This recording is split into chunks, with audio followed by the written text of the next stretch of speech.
Hey everybody, welcome back to the channel. My name is Brittany of BrittanyJJones.com. Thank y'all so much for joining me. If you are new to the channel, welcome. So happy to have you. I hope that you will like what you see, give the video a thumbs up, and then subscribe below for more sewing videos. Today we're going to be working on Simplicity 8386 View C. It's a really cute and simple off the shoulder top. You only have 3 pattern pieces that you need to cut out, and one of those pattern pieces is just a guide for how long to cut out your elastic. So really quick and easy project that we have here today.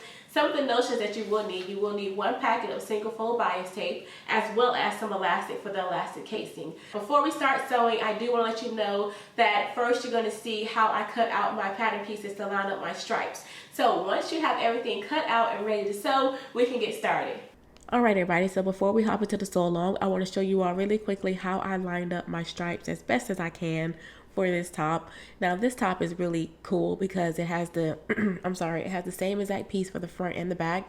So the method I'm going to be showing you here works great for that, but I wouldn't recommend it for any other top or dress that doesn't have the same pattern piece.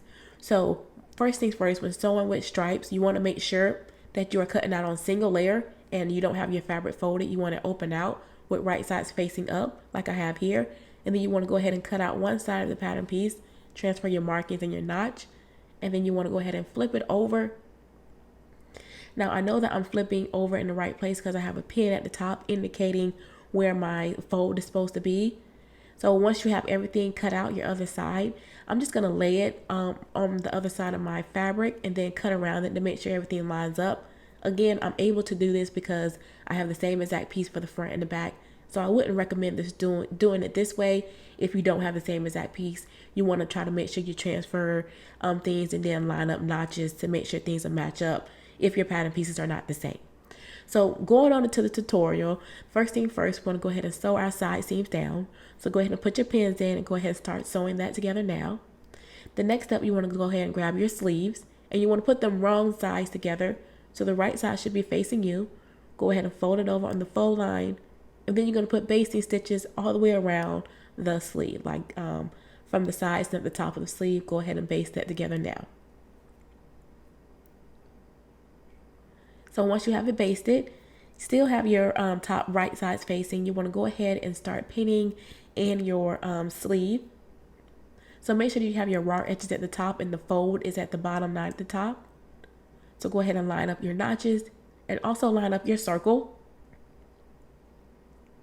If you're working with stripe fabric, line those stripes up too.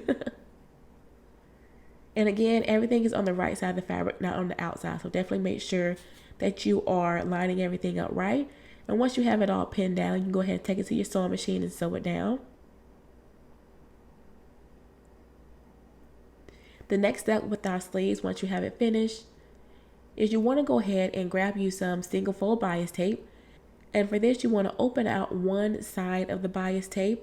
So with your fabric right side out, you want to go ahead and line up your bias tape with the raw edges of your top. Go ahead and put your pins in.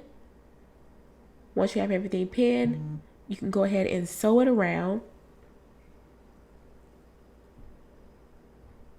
Once you have it sewn, then you're going to go ahead and fold the bias tape over, encasing all of those seams, and then you're going to sew that down really close to the edge of the bias tape. That gives it a really pretty nice finish on the inside of your sleeve, just like that. So once you're all done with that, it should look really nice on the outside as well. And then our next step for us to do is to go ahead and start creating our casing for the elastic at the top. So you want to go ahead and fold over 5/8 of an inch. Go ahead and grab your pins and then go ahead and pin it and sew it around, but make sure you leave an opening for your elastic. So once you have it already sewn around with your opening left, go ahead and get your elastic and the safety pin, attach it to it, and just start to feed it through your casing. Just like I'm doing here, just take your time and work it all the way through. And then once you get to the end, you want to go ahead and lap over your elastic. Don't sew it together like that. Lap it over and then go ahead and put your stitch in. Once you have that tacked down, go ahead and close up the opening on your casing. And then go ahead and hem your top and you're all done. So that's all for the sew along. Thank y'all so much for joining me. I really do hope that you were successful with your top. If you have any questions for me, leave them for me below. I'll be more than happy to answer. Before I let you go though, I do want to tell you about the Summer Sew Challenge. It's hosted by Faux Alexandra and myself, and we're using McCall's pattern 7603, a really cute pattern top. The tops and dresses are on this pattern, so you can sew any view that you want, and you can start posting your makes from yesterday, June 1st, up until July 1st. Start posting your makes. Use the hashtag the Summer Sew Challenge, and it's going to be awesome. I cannot wait to see everybody makes. There are prizes to be won, not just one winner, not just two, but 3 people have a chance to win. So definitely go over to my blog at BrittanyJJones.com or head over to FauxAlexandra.com and read more about how you can join in on the Summer Sew Challenge. So that is all I have for y'all today. As always, be sure to like, comment, and subscribe, and I will see you all in the next video. Blessings, everyone. Bye.